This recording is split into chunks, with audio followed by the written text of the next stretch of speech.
खुलुमबाय बेयो बड'लेण्ड इंखं टेलिभिजन दिनै 28 आगस्ट 2022 रबिबारखालि सानसेनि बुरादखौ नोंथांमोननि खाथियाव लाबोदों आं सदानन्द दैमारिया।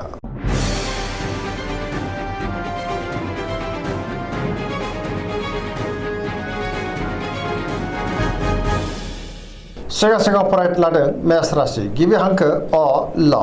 दिनैनि साना जोबोर मोजां जेरावबो जाफुंसारगोन सुथुरखौ दिनै गोरलैयैनो फेजेननो हागोन बयजोंबो अनजागोन आरो अनसायजागोन मावनो लानाय खामानिखौ गोरलैयैनो मावफुंनोबो हागोन गोसोखौ दिनै जोबोर गोजोननाय मोनगोन देहायाबो मोजाङै थागोन बहानिफ्रायबा मोजां खौरां फैनोबो हागौ रांखावरियाव दिनै जोबोर मोजां गोबां धोन आरजिनो हागोन बेफार फालांगियावबो जोबोर मोजां आयाबो बांगोन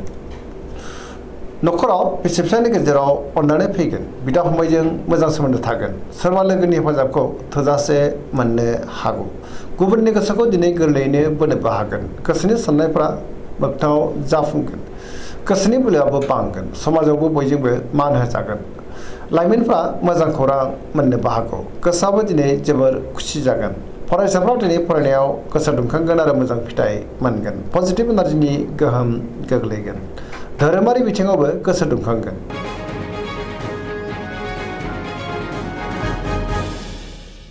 वृष राशि गिबि हांखो इ उ ब दिनैनि साना जोबोर मोजां गोसोनि बोलोआ बांगोन मोनफ्रोमबो बिथिङावनो जाफुंसारगोन गोबां मोजां खाबु फैनोबो हागौ गोसोनि बोलोआ बांगोन आरो बयजोंबो गोरोबनो रोंगोन मावनो लानाय खामानिखौ थि समावनो आरो गोरलैयैनो मावफुंनोबो हागोन समाजाव मान मोनगोन रांखावरियाव दिनै जोबोर मोजां गोबां धोन आरजिनो हागोन बेफार फालांगियावबो जोबोर मोजां आयाबो बांगोन न'खराव बिसि फिसायनि गेजेराव अननानै फैगोन बिदा फंबायजों दिनै मोजां सोमोन्दो थागोन आरो बिसोरनि हेफाजाबखौ मोननोबो हागोन देहाया मोजाङै थागोन अब्लाबो नाथाय जानाय लोंनायाव सांग्रां जानांगोन गुबुननि हेफाजाबखौ थोजासे मोनगोन जायखि खामानि मावा मानो मोनफ्रोमबो खामानिखौनो दिनै मोजाङैनो मावफुंनो हागोन सिगांनि बबेबा आद्रा खामानिखौबो मावफुंनो हागोन गोसोनि साननायफ्रा मोगथाङाव जाफुंगोन पजिटिभ एनार्जिनि गोहोमबो गोग्लैगोन लाइमोनफ्रा जोबोर रमान्टिक जागोन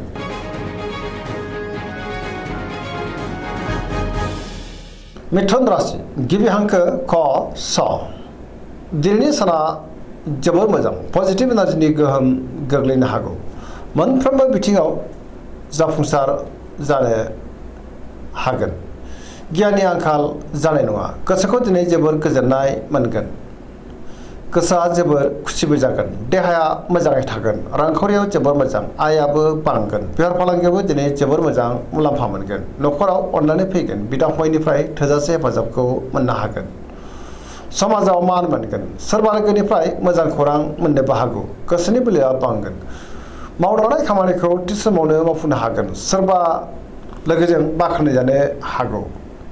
गुबुनजों मोजां सोमोन्दो लाखिनोबो रोंगोन बहाबा थाङोब्ला दिनै जोबोर मोजां आरो मोजाङैनो हान्थिनोबो हागोन लाइमोनफोरनि गोसोआ दिनै जोबोर रमान्टिक जागोन आरो गावबा गावनि गोसोनि साननायफोरखौ फोरमायलायनोबो हागोन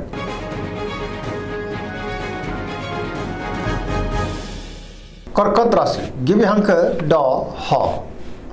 दिनैनि साना जोबोर मोजां गोसोखौ दिनै जोबोर गोजोननाय मोनगोन सोरबा लोगोनि हेफाजाबबो मोननो हागौ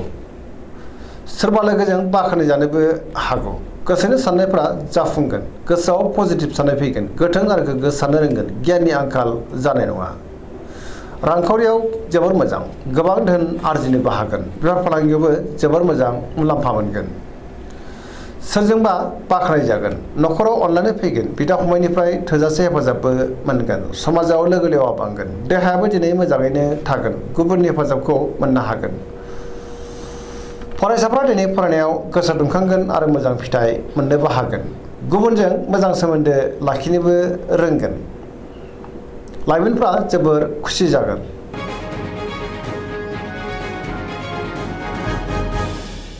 सिंह राशि गिबि हांखो म ट दिनैनि साना जोबोर मोजां गोसोनि बोलोआ बांगोन गोसोआव पजिटिभ साननाय फैगोन गोथों आरो गोग्गो साननो रोंगोन गियाननि आंखाल जानाय नङा मावनो लानाय खामानिखौ मावफुंनो हागोन सोरबा लोगोनिफ्राय बहाबा मोजां खौरांबो मोननो हागौ बहाबा दावबायनो एबा हान्थिनो खाबुबो मोननो हागौ रांखावरियाव मोजां मोननो गोनांखौ मोननो हागोन बेफार फालांगियावबो मोजां मुलाम्फा मोनगोन गोसोनि साननायफ्रा जाफुंनो हागौ न'खराव अननानै फैगोन समाजाव दिनै गोबां मान मोनगोन गुबुननि गोसोखौ गोरलैयैनो बोनोबो हागोन देहायाबो दिनै मोजाङै थागोन बयजोंबो गोरोबनो रोंगोन आरो लाइमोनफ्रा गावबा गावनि गोसोनि साननायखौ फोरमायलायनोबो हागोन पजिटिभ एनार्जिनि गोहोम गोग्लैगोन गोसोआ दिनै जोबोर खुसिबो जागोन।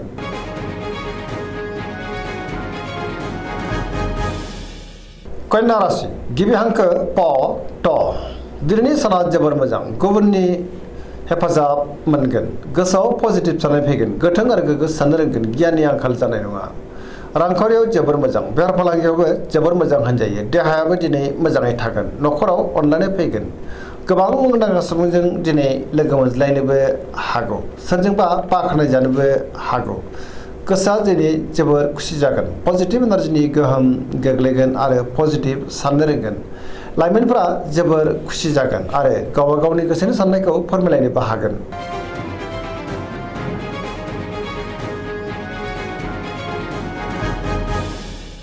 तुला राशि गिबि हांखो र ट दिनैनि साना जोबोर मोजां गोसोनि बोलोआ बांगोन गावनि गोसोनि साननायखौ दिनै गुबुननो फोरमायनोबो हागोन गोसोनि साननायफ्रा मोगथाङाव जाफुंनो हागौ मावनो लानाय खामानिखौ मावफुंनो हागोन देहायाबो दिनै मोजाङै थागोन अब्लाबो नाथाय जानाय लोंनायाव सांग्रां जानांगोन बहानिफ्रायबा मोजां खौरां फैनो हागौ रांखावरियाव जोबोर मोजां गोबां धोन आरजिनोबो हागोन बेफार फालांगियावबो जोबोर मोजां होनजायो न'खराव बिसि फिसायनि गेजेराव अननानै फैगोन समाजाव बयजोंबो मान होजागोन गुबुननि गोसोखौ दिनै गोरलैयैनो बोनो हागोन लोगोफोरनि हेफाजाबखौबो मोनगोन गोदान खामानियाव दिनै आखाइ होजेननोबो हागोन आरो गोदान थांखि लानोबो रोंगोन सेंग्रा सिख्लाफ्रा जोबोर खुसि जागोन आरो बहानिफ्रायबा मोजां खौरां मोननोबो हागौ।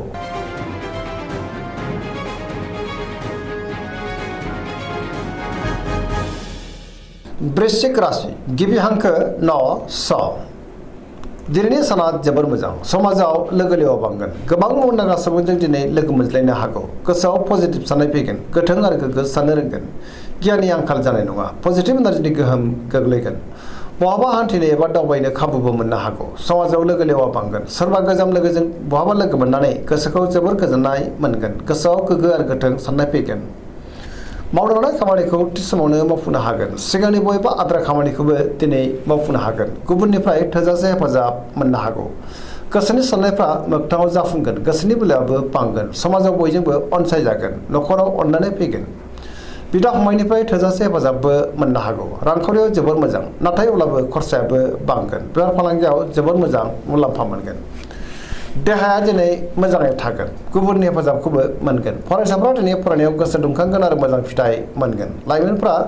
जोबोर खुसि जागोन आरो गावबा गावनि गोसोनि साननायखौ फोरमायलायनोबो हागोन।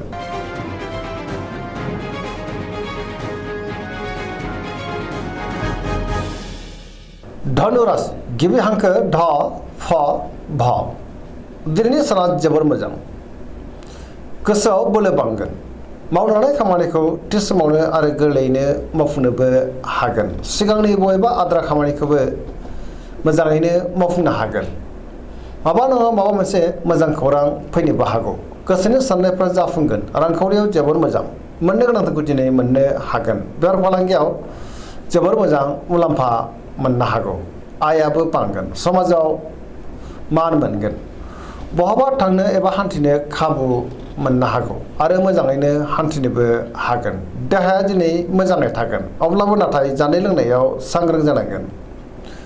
न'खराव बिसि फिसायनि गेजेराव अननानै फैगोन बिमा बिफानि अननाय आरो बोरखौ मोननो हागौ बहानिफ्रायबा मोजां खौरां फैनोबो हागौ लाइमोनफोरनि गोसोआ दिनै जोबोर खुसि जागोन आरो गावबा गावनि गोसोनि साननायखौ फोरमायलायनोबो हागोन पजिटिभ एनार्जिनि गोहोमबो गोग्लैगोन।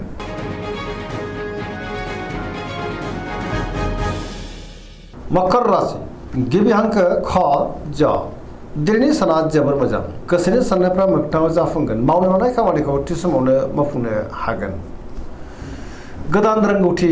फैनो हागौ रांखावरियाव जोबोर मोजां नाथाय अब्लाबो खरसायाबो बांगोन मोननो गोनांखौबो मोननो हागोन बेफार फालांगियावबो दिनै जोबोर मोजां मुलाम्फा मोनगोन गुबुनजों मोजां सोमोन्दो लाखिनोबो रोंगोन सोरजोंबा बाख्नाय जानो हागौ मोनफ्रोमबो खामानियाव जाफुंसारनो हागोन गोदान खामानिखौ दिनै आखाइ होजेननोबो हागोन न'खराव बिदा फंबायनि गेजेराव मोजां सोमोन्दो थागोन बिसि फिसायनि गेजेरावबो अनलायनाय फैगोन सोरजोंबा बाख्नाय जागोन लाइमोनफ्रा गावबा गावनि गोसोनि साननायखौ फोरमायलायनो हागोन आरो बहानिफ्रायबा मोजां खौरां मोननोबो हागौ फरायसाफ्राबो दिनै फरायनायाव गोसो दुंखांगोन आरो मोजां फिथाइ मोननोबो हागोन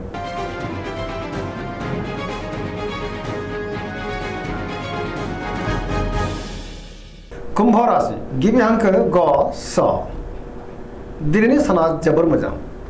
गोसोखौ जोबोर गोजोननाय मोनगोन मावनो लानाय खामानिखौ थि समावनो आरो गोरलैयैनो मावफुंनोबो हागोन बहानिफ्रायबा मोजां खौरां फैनोबो हागौ समाजाव मान मोनगोन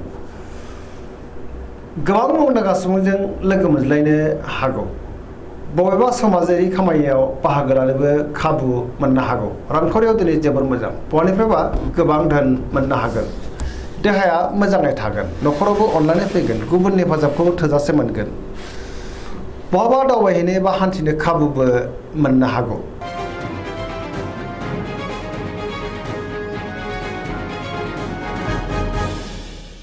मीन राशि गिबि हांखो ड स दिनैनि साना जोबोर मोजां गुबुननि थाखाय गोबां मोजां खामानि मावनानै होनोबो हागोन गोसोआव पजिटिभ साननाय फैगोन गोथों आरो गोग्गो साननो रोंगोन गियाननि आंखाल जानाय नङा गावनि गोसोनि साननायखौ दिनै गुबुननो फोरमायनोबो हागोन देहाया दिनै मोजाङैनो थागोन रांखावरियाव जोबोर मोजां गोबां धोन आरजिनो हागोन आयाबो बांगोन बेफार फालांगियाव जोबोर मोजां मुलाम्फा मोनगोन न'खराव अनलायनाय फैगोन सोरजोंबा बाख्नायजानो हागौ सेंग्रा सिख्लाफोरनि गोसोआ जोबोर खुसि जागोन आरो गावबा गावनि गोसोनि साननायखौ फोरमायलायनोबो हागोन पजिटिभ एनार्जिनि गोहोमबो गोग्लैगोन धोरोमारि बिथिङावबो दिनै गोसो दुंखांगोन फरायसाफ्रा फरायनायाव गोसो दुंखांगोन आरो मोजां फिथाइ मोननोबो हागोन दिनैनि राशि फरायनाया एसेनोसै जोबनायाव बेखौनो खावलायो जाहाथे नोंथांमोना सानफ्रोमबो जोंनि बे बड'लेण्ड इंखं टेलिभिजनखौ नायबाय थायो आरो साबस्क्राइब खालामो लोगोसे लाइक खालामो आरो शेयार खालामो एसेनोसै गोजोन्थों